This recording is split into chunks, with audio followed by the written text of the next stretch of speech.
Hey guys, just wanted to let you know that the episode you're listening to was originally a Facebook Live video that I've repurposed into an episode. So if I'm ever referencing something visually that you can see, keep that in mind when you're listening. So thanks for listening. Hey, do you like weird movies? You do? Have you heard of Vinegar Syndrome? Find them online at www.vinegarsyndrome.com. Vinegar Syndrome is one of the leading exploitation and grindhouse preservation and distribution companies in the world. They've got a simple 3-step process that I call the 3 R's: recover, restore, and release. Vinegar Syndrome has an amazingly large film archive consisting of thousands of 35 and 16 millimeter negatives and prints, and are actively finding films that are underappreciated, undervalued, and underseen. So many of their releases have never seen the light of day since VHS, and they're restoring them to all their glory. Some of these films do not have the right to look as good as they do, but they do. I'm looking at you, corpse grinders. Vinegar Syndrome has their own method of restoration where their goal is to recreate the theatrical experience as best as they can. With their own in-house lab, they scan, color grade, and restore each title personally. You'll never see any grain reduction and digital trickery on their discs. Vinegar Syndrome is a very exciting label, and we're proud to have them as a sponsor. They've been with us since the beginning, and we love them for it. Check out their website today and pick up your copies of Rudy Ray Moore's Dolomite films, just in time for the new Netflix movie Dolomite Is My Name, starring Eddie Murphy.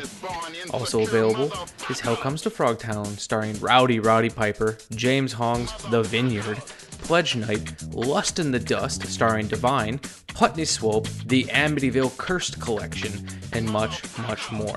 Also, don't forget to pre-order your copy of Tammy and the T-Rex in glorious 4K Ultra High Definition or Blu-ray, and the Angel Collection. Once again, be sure to visit them at www.vinegarsyndrome.com and grab yourself something cool. Let them know your good friend Michael sent you. I'm gonna rock this shotgun up his mother.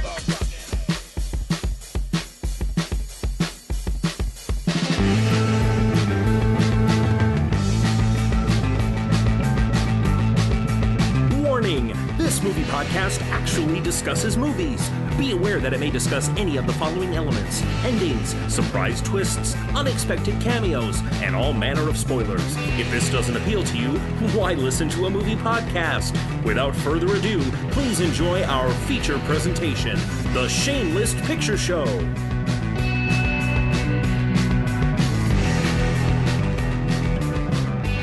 Hello and welcome to another quarantine update of the Shameless Picture Show. For those of you who have not been following along with the quarantine updates, it's something I've been doing ever since I was furloughed from my job. It's been a way for me to keep rolling with my podcast, The Shameless Picture Show, if some of you aren't familiar with that. And then on top of that, it just kind of gives me an excuse to keep reviewing titles. I'm sent a fair amount of free review titles to watch that in exchange of getting them, I review them on the podcast. And usually when I have to work, it can be difficult to find time to do them. I've got nothing but time right now. For those of you who have been joining me on a couple of these updates, I've changed the podcast studio / office. My wife, myself, and her friend Emma, pardon me, we painted to kind of give it a homier vibe to it. So the purple walls are new. You can see a little bit of the orange that we did in the staircase. I'm waiting for a futon to come, which is what's going to go right behind me there. You can see my little tube TV with a built-in VCR, which I'm pretty proud of. Yeah, and it's just, starting to feel a little more homey. I've got better light on my face right here. And, yeah. So, how are you? How are you guys? I know right now things are a little bit crazy everywhere. I don't expect a very large turnout today because a lot of people that I know are going to be protesting in downtown Milwaukee. And more power to them. I hope everything goes very smoothly for them. So I'm here to provide a little bit of levity.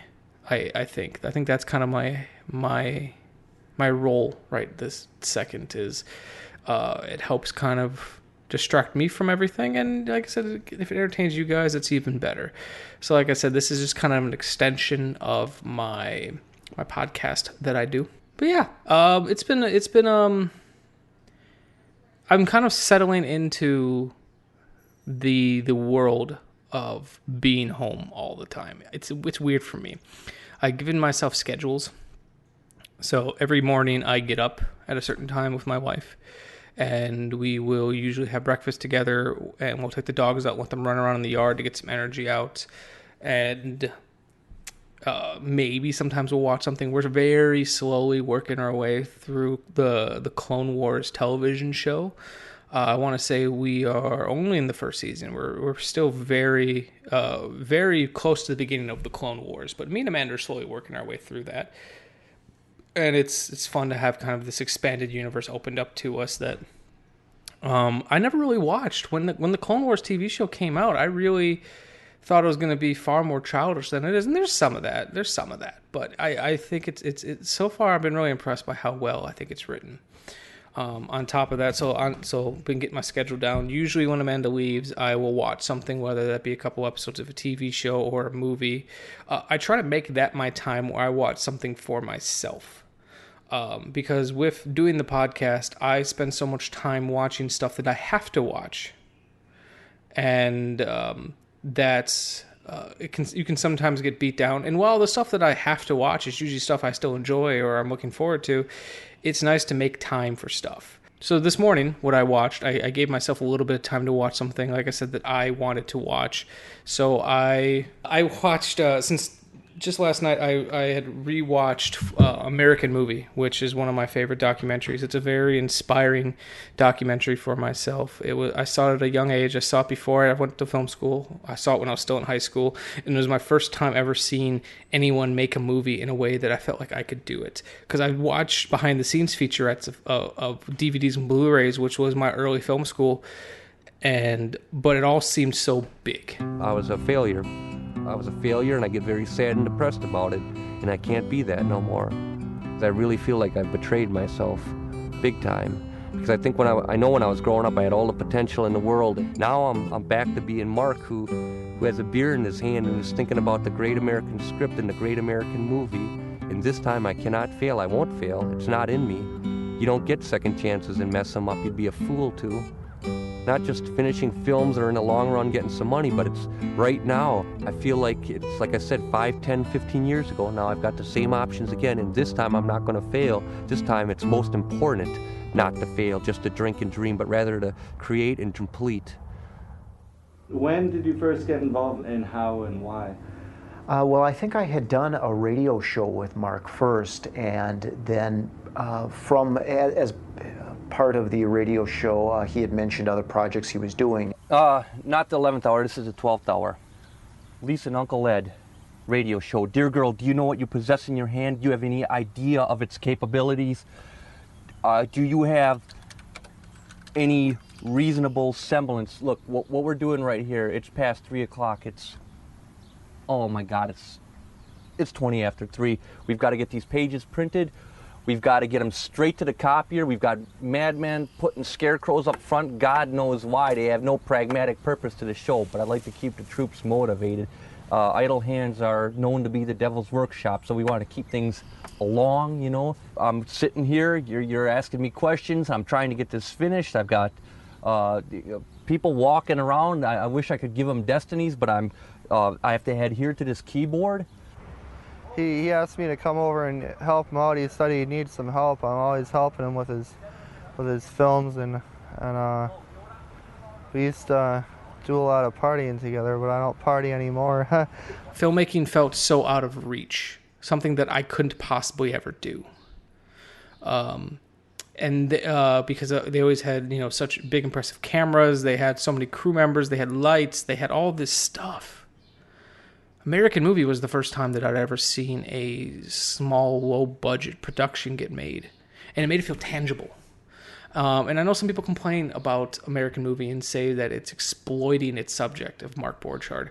I really don't think it is. I think it's and having met the man, I think it's a very genuine. But no, I think American Movie. I don't think I don't think it's very exploitive at all. Having met the man and spent some time with him, I spent a day with him at an event called UFO Days, along with my former producing partner Greg Bishop. I think it's a very accurate portrayal of him, and depending on who you talk to, some people think it's comedy. I personally, it's quotable, and I think it's funny in the same way that I think Beyond the Mat is a very quotable movie. But I actually think it's a very honest film, and sometimes it's kind of sad. And it was weird seeing that film in high school for the first time, because I feel like normally you see these portraits. But I actually think the movie's quite inspiring, because seeing it so young, normally these portraits, these movies about someone are usually building to this great thing.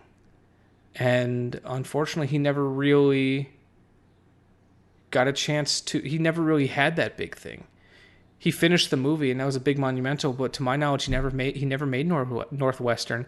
Both Coven and American Movie were sent into Sundance, but American Movie played, but I don't think Coven did.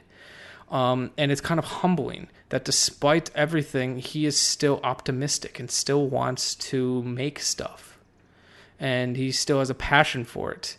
It's very Ed Wood, and I appreciate that. And whereas, say, like something like The Disaster Artist and Tommy Wiseau, he made it. Granted, he made it. The movie he made, everyone took as a joke, and how he ran with that. But he's kind of a success story. It just shows how differently two different stories can go. Mark Borchardt is more in the line of Ed Wood, where there's not a direct correlation. He's a little more like Ed Wood in that he never really quite got the success. Ed Wood didn't get any attention until after he died, and the Golden Turkey Awards came around and voted him to be the worst director of all time. And I also think that's very unfair.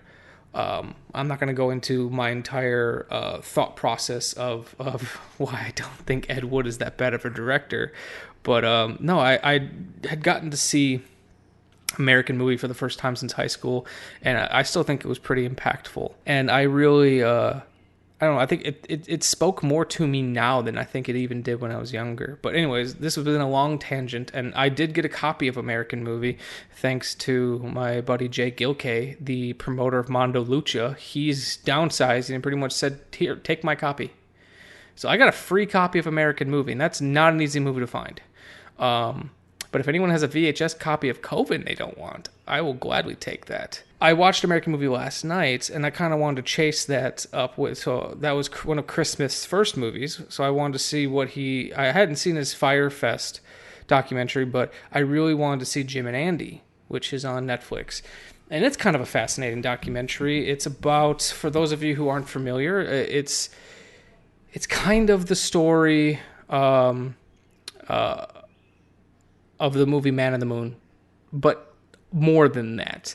It is, so the story behind it is when Man in the Moon was being made, Jim Carrey brought on a team of filmmakers to shoot all the behind the scenes footage, and to kind of show his progression, his how he became Andy Kaufman. So Jim, Yes. how would you start this movie?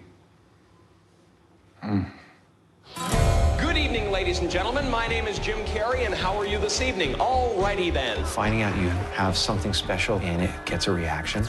That's how I got attention and love. I've watched the stars fall silent from Andy Kaufman came in to turn reality on its head and not stop when the camera stopped. Andy Kaufman cared less about making his audience laugh than keeping them confused. He blew my mind. When I heard I had the part, I was looking at the ocean, and that's the moment when Andy came back to make his movie. Hello. What happened after was out of my control. Andy, that's enough, perfect. I don't like it. I want to do one more. Andy felt it was necessary to stay in the character. He's exactly the way Andy was. It's totally surreal. And this crazy melodrama started happening all over the place.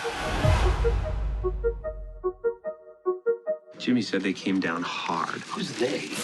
Universal didn't want the footage we took behind the scenes to surface so that people wouldn't think I was an asshole. Andy, you have to give me a chance to make a movie. I don't need to make a movie. I don't need to make a movie. I was thinking, how far should I take this? I see. Sound check. Sound check.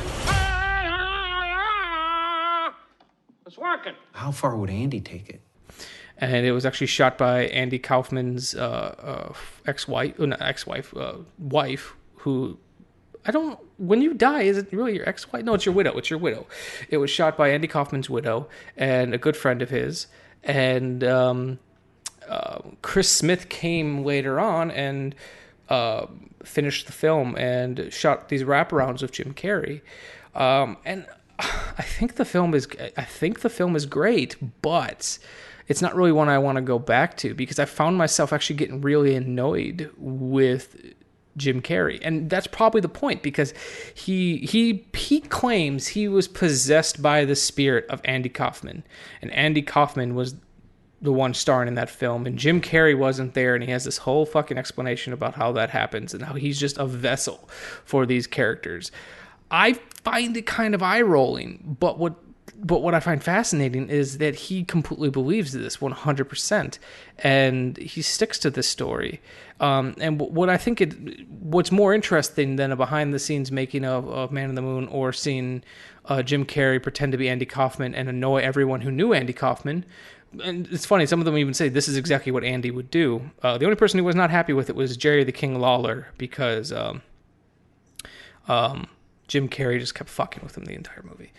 But what I think is funny is the ruminations on what it's like to be a celebrity. That is what I actually think is most fascinating about Jim and Andy is when Jim Carrey reflects on where he was in his life versus where Andy Kaufman was and what his early films meant for him and how essentially he got lucky in how he envisioned that he was going to be successful and then he kind of willed it to be so. That is what I think is fascinating about that film is not necessarily Jim Carrey's method acting, which I know if I was on, I felt bad for Milos Forman. I'm sure that was a fucking nightmare to deal with.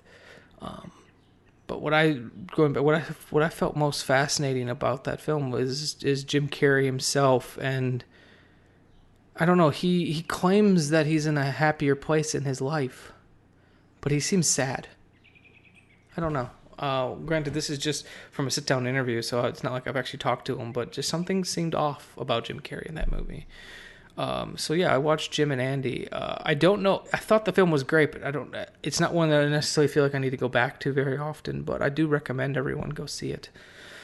So that's what I watched as my kind of freebie for the day. I also watched Kevin Smith's new Jay and Silent Bob reboot, and I've got a lot of thoughts about that one. The biggest one being, I'm both the audience and not the audience. I thought the core story he was trying to tell was really sweet and really interesting, but his own desire to cram inside jokes into every line, I think, kind of hurt his momentum. And while I am a super fan of the View Askew universe, I felt like if he would have pared back a little bit more, I think he could have strengthened the story he was trying to tell. Because the core story of, spoiler, but it's in all the trailers, the core story, what it's about is Jay becoming a dad and struggling with that.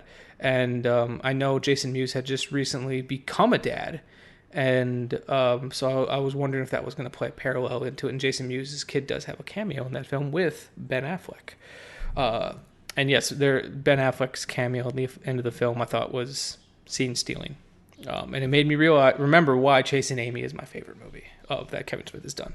But I am here to talk about a film from one of my sponsors. It's been my quarantine updates have been very Vinegar Syndrome heavy. My bonus episodes usually are because Vinegar Syndrome is the most consistent and they like me for whatever reason, so they keep sending me shit, which is cool. Pardon me. But with everything going on, there has been a lot less people working the factories. So like my contacts at Arrow and Blue Underground, I've not got anything from them in a while. Mill Creek, I haven't really heard from in a while. I know they're still out there, and I know I'm still on their list and on their friendlies list, but as of right now, Vinegar Syndrome is really the only people sending me anything. But today I'll be discussing Party Line. Back of the box says, brother and sister Seth and Angelina live in a secluded life in their family's beautiful Beverly Hills mansion. But these upper-class siblings share a dark and violent hobby of using sexually driven party lines to meet and lure lustful strangers into a deadly menage-a-trois, the climax of which is a razor slash to the throat. With the victim count steadily rising, Detective Dan is under the gun to crack the case. But when his girlfriend falls prey to the maniacal duo, Dan goes rogue, taking his own violent measures to dispense justice. Juxtaposing a slasher film setup with police drama and erotic thriller plot points, William Webb's Party Line is a forgotten oddity, bridging the late 80s slasher craze with the soon-to-rise early 90s Skinamax obsession, starring Leif Garrett, Sean Weatherly, Richard Roundtree, and Richard Hatch, and stylishly photographed by the renowned visual effects cinematographer John Hunnick, who... Did he really shoot the Terminator? Really?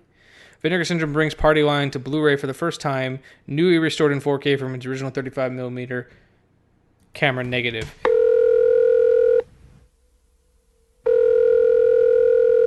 Hey, baby. These lips have been to places that aren't even on the map. Explorer, I want to meet you. You're wild, aren't you? I like that. Who are you? Well, you got the Party Line, sweetheart. 976. 976. It's all over the place. Party Line. It's the new way to get together. Some call for a fun time. I'm here, baby. Some call for a hot time. You name it, I like it. Some call for the last time. I swear to God, I had no idea that she was married. You didn't say you were married. Say you're sorry. Party Line. Some talk. Some listen. Some die. Did he really shoot Terminator? I'm only just asking because I love the cinematography in Terminator, and there's things I loved about the cinematography in this film. No, he didn't. He did not shoot the Terminator. Adam Greenberg shot the Terminator. Who is this guy? Sorry. Now I'm going on a Google hunt to find out who John Hunnick is. Oh, I see. I misunderstood. I don't have any information about that. Thank you, Google. I aim to please. He shot the visual effects cinematography in the Terminator. I see. I misunderstood. But, anyways, Party Line was, on paper, everything that I would have enjoyed out of a movie, truthfully. But it just wasn't doing it for me. I actually thought the film was a little dull. So the whole setup around the film is based around party lines, which were really popular in the 80s, and I feel like I remember them even when I was a kid in the 90s. They usually only advertise them late night because they are usually a place for people to like have phone sex and shit. But the whole plot line of this film is based around this brother and sister who lure people in through party lines. They end up giving them a place to meet. They go and meet. And then, my cat's coming out of the litter box. They go and meet. They bring him back to their mansion. They give him some cock and bull story about how their husband and wife or some shit. And then they murder him. Simple enough. They end up doing this so much that they get the attention of the DA. And then both a detective and a member of the DA are sent out to try to locate these people. Where the film gets a little tricky, though, is there's so many side stories. So you're following Seth and Angelina, which I'll talk a little more about them in a second. You follow Seth and Angelina. But then you're also following Detective Dan and the female DA agent. Unfortunately, I don't remember her name. And then on top of that, there is this young girl who I want to say is about 16 years old, maybe younger, who calls the party lines, intrigued by the sexual nature, and is interested in Leif Garrett's character, Seth. She thinks his voice is sexy. So throughout the film, she's trying to get his attention, which brings up a whole lot of weird. And she even admits she has no idea what she just wants to see if she can get up the nerve to talk to him, because he doesn't know that she's underage. Seth and Angelina are looking for people to kill, and Detective Dan is looking for them. And then Seth starts going rogue and ends up killing a traffic officer who we find out is Detective Dan's girlfriend. And Dan goes on a fucking rampage and is looking for him and starts breaking all these rules. Where the film loses me is very much like a murder mystery. It has got all these plot points that tie up very beautifully in the end. Like, they all come together in a really smart, interesting way. It just takes a long time for it to get there. And I found myself not really being interested in the police procedural aspects of it. And part of it's because police procedurals don't really do it for me. Film is such a visual medium that scenes of people sitting down at a table looking at paperwork just doesn't fucking do it for me. I think it's part of the reason why I'm not a huge fan of CSI. It's just a lot of people talking about paperwork, and they are doing police work and everything, but I feel like it's so much exposition, and they're telling you and they're not showing you. And that's one of my biggest gripes with the film. The film is fascinating because so what year was this? This was 1988. So it's just at the end of the 80s when 80s were at full fucking boom. It feels like a 90s film because of the Skinamax vibe to it, where it feels like something that would have came on late night TV or that you would have gotten on VHS. I didn't think the cinematography was all that interesting during the day. At night, the cinematography was actually really interesting and really kind of beautiful at times. And what I really appreciate about the film was Leif Garrett, I don't know the proper way to pronounce his name. He really goes for it in this film.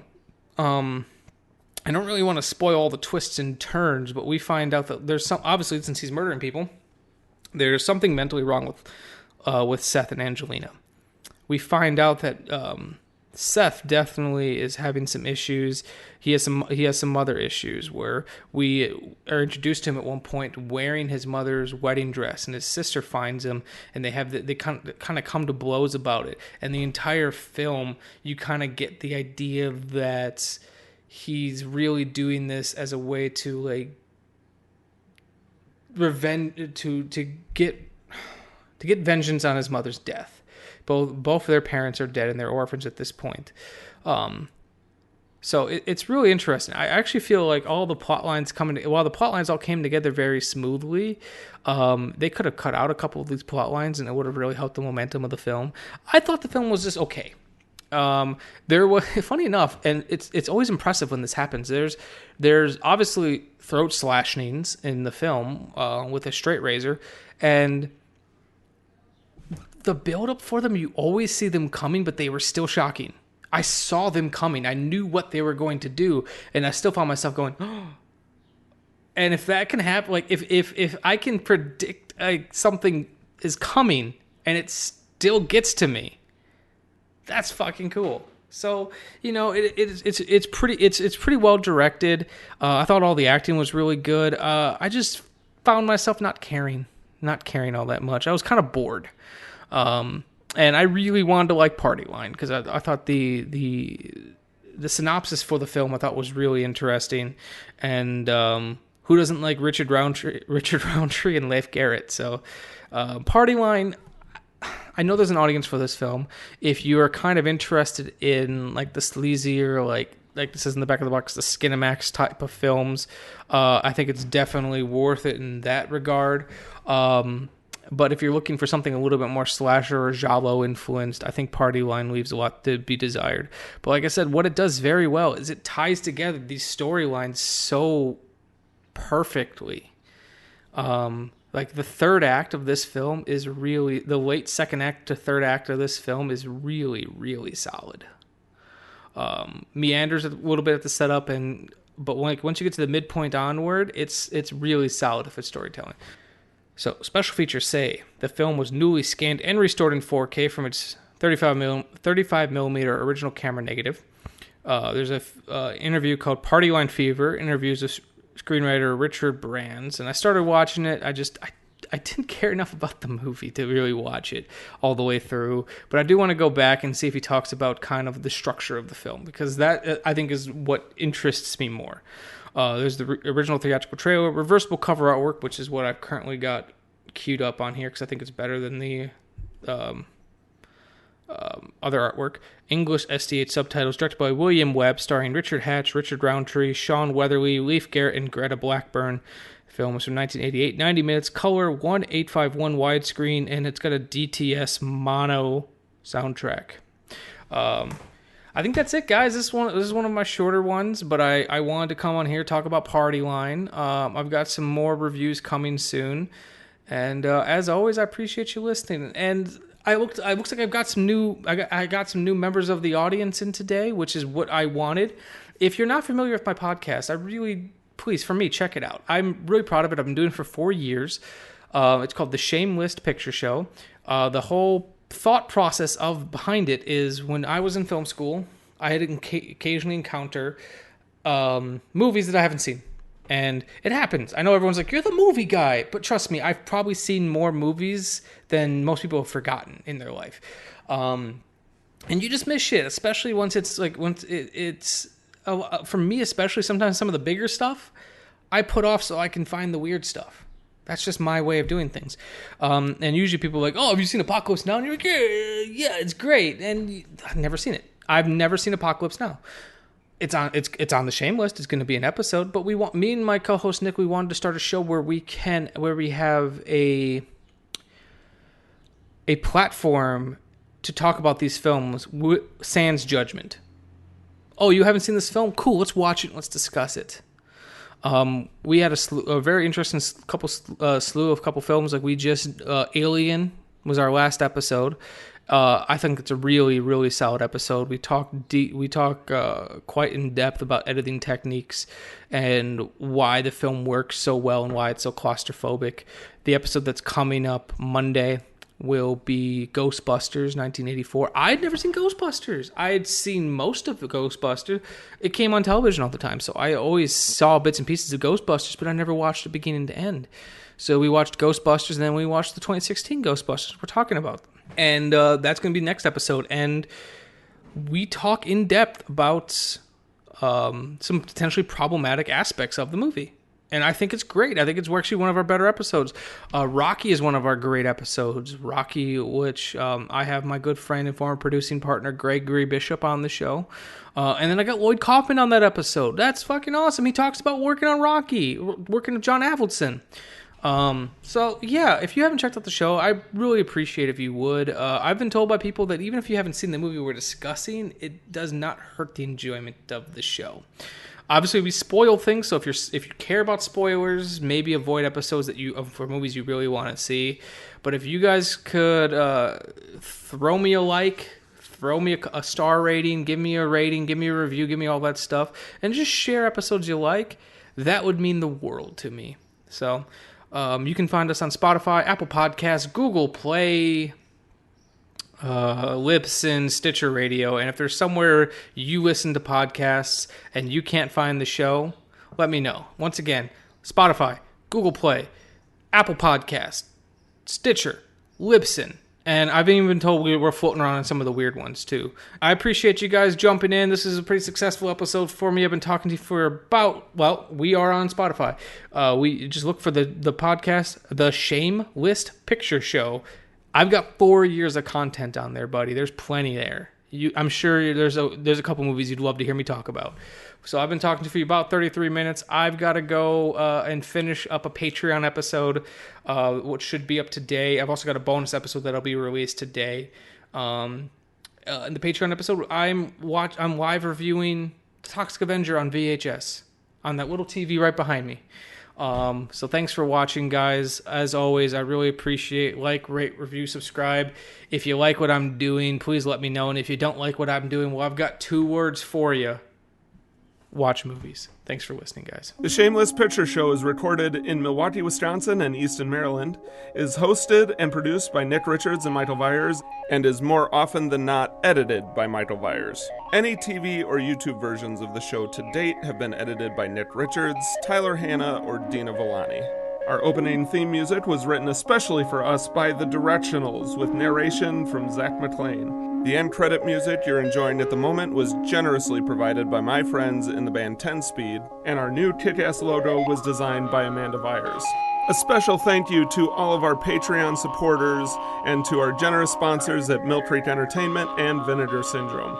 We are on Spotify, Stitcher Radio, iTunes, Google Play, and Libsyn. You can find links to all these tremendous folks, as well as the show, in the description below. Make sure to rate, review, and subscribe.